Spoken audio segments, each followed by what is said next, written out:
here with Rocky Nashville, and none other than with Phil Kaufman, the Mangler. Phil Kaufman, he owes me money. Where is he? Where is he? So I'm curious, how did you get the name Mangler? Sometimes in the old days, rock and roll, in order to get paid or straighten out people, you had to get a little butch up, as we used to say. And the guy called me, I was the road manager, but they called me the road mangler, and it kind of stuck. So they called me Mangler. Awesome. Well, and you've worked with so many great people, such as the lovely Emmylou Harris, Yes. of course, Etta James, Zappa, and of course, none other than Gram Parsons. And Joe Kaka, and you know, a lot of Vince Gill, Marty Stewart, you name them, and I worked cheap for them. In fact, when Marty Stewart started out, we had a room together. Oh wow, that should have been interesting. Yeah. He won't even let me on the bus now. That's great. Well, I know that I always remember your business card and talked about how you were the executive nanny. Now, did you have to scold anybody that was on the road? No, that I was working for the Stones, and Mick Jagger. Somebody asked Mick, said, "Who's that guy? He's always there. He's got the door. He's got the car. He's got the money. Who's that hitting?" And Mick said, "He's our executive nanny." So I took it. I said, "Thank you, Mick. I'll have that." And so it's on my card now. Road Mangler Deluxe Executive Nanny Service. Because it is taking care of rock and roll children. They have that childless about them. Definitely. You know, it's like they'll say with musicians, it's like herding cats. You know, at an airport. You know, they scatter like a shotgun push. Well, I guess speaking of airports, you've been really known to be famous to help steal Gram Parsons' body. I guess the allegation is final, true, yeah. And went to jail for that as well, right? No, I'll just give you that quick story. We were at Clarence White's funeral, and it was one of those big Catholic funerals, and everybody said if he had the choice, he would not have chosen that as a funeral. And Graham said, if anything happens to me, I want you to take me out to Joshua Tree, let me burn my body, so the ashes of my spirit will go into the desert. Well, a couple of days later, he died. And I honored his wish. I had a friend with a Cadillac and a boyfriend. We went out there. We stole the body from the airport, which you couldn't do these days. Then we drove out to Joshua Tree and way out by Cap Rock. And there seems to be a written law that caskets are not allowed to be, hinges should not be oiled. So when we opened up the box, they went, they're just like in a film, you know. And we looked at her, you know, we gave him some dirty looks, you know, what a jerk you are, you know. And then, you know, you ever do this when you're a kid? What's that? Well, that's the last thing he got was one of those, because we used to do it to each other. And then I lit the match and put through it, and then 5 gallons of gas blew him up. And, yeah, I could see his ashes going up into the desert. That's so wild. And that was you know, it was a promise. That's awesome. And you know, Graham was quite wealthy from orange groves in Florida. And people asked if he would have honored it if I died. And I thought for a minute, I said, yeah, but he'd hire someone. Well, that makes sense. So do you have a pack for yourself? No. I'm looking at the garbage disposal. Oh, okay. I think that's about as much I'll have left over. Yeah, but about the first day in the music business, I get a call from a guy, and a friend of mine says, Mick Jagger and Marianne Faithfull are coming to town, and they need somebody to look after him. And you know, I knew L.A. and I could cook and things like that. And he bought me a pair of shoes and a clean shirt because I just got out of prison, had a girlfriend, and I just being a hippie was a great idea. So I went there, knocked on the door. Jimmy Miller opened the door. He was the producer of Jumping Jack Flash, and several others else. But they called me inside, and I took over. The phone rang. I answered the phone. Marianne Faithfull needed a masseuse and a little Percodan, and I called the masseuse from the Chateau Marmont. I took care of business.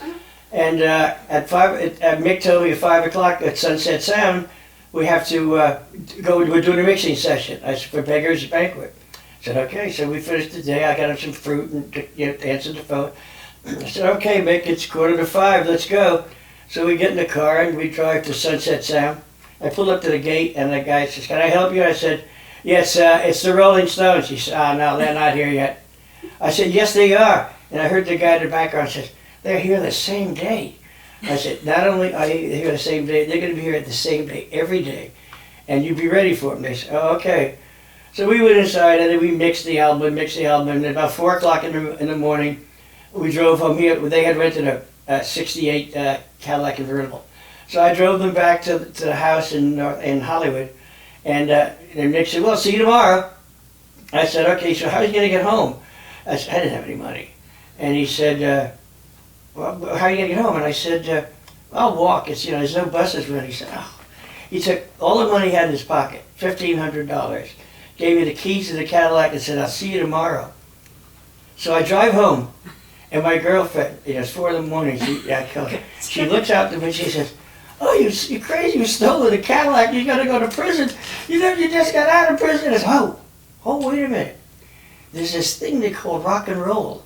They give you money, they give you cars, and we're going to be in it for a long time. Well, you definitely are rock and roll. And that's about 50 years. I'm still rocking and rolling. Yeah. I mean, really, I was going to ask you what the definition is of rock and roll, and pretty much you're it. Well, it's fun. It's the rock and roll from my day. It's changed considerably, but it was really, I just got to mention, being a road manager, the music is secondary. Mm-hmm. My job is logistic. Get them there, plug them in, get the money, get the hotel. Mm-hmm. Now, the music is if you like it, you're lucky. I did it as an example. I did a segue from Emmylou Harris to Frank Zappa. Oh, wow. It was the same thing. The music was different, but I had to get him out of bed, get him on the bus, get him off the bus, plug him in, collect the money, do the box office. And that's a day in rock and roll. And the music, if you're fortunate to work for an actor you like the music, well, that's a plus. Yeah. Or you go to the bar while the show's on, which I've done a few times. Well, you're definitely an element of rock and roll. I have a question for you. How would you describe women? Women? Gotta have one. Gotta have one. And, at least once, yeah.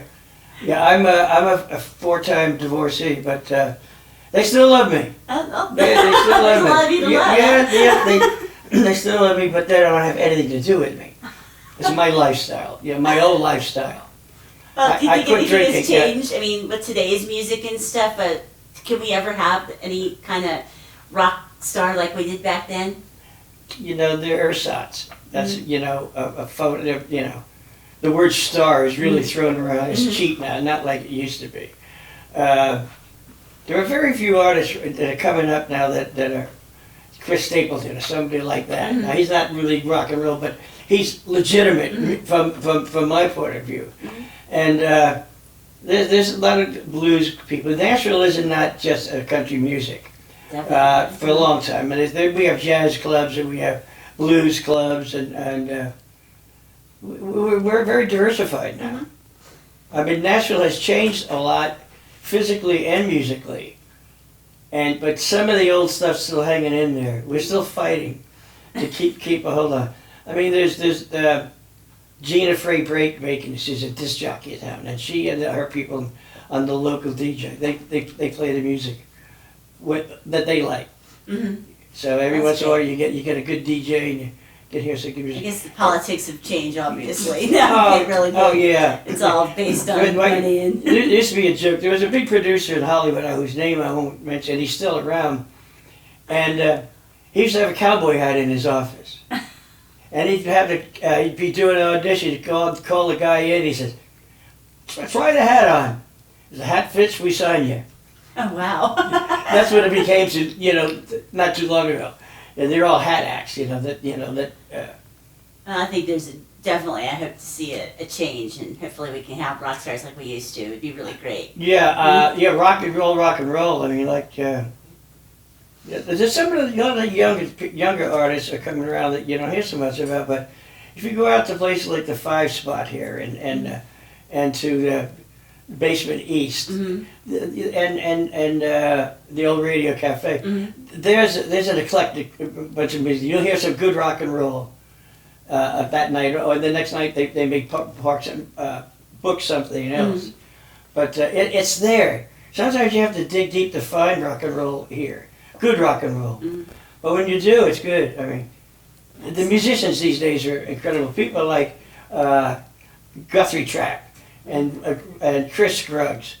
I mean, Chris Scruggs can walk into a guitar shop, or a music store, pick an instrument off the wall, say, "What is it?" and play it. I know, They're such talented.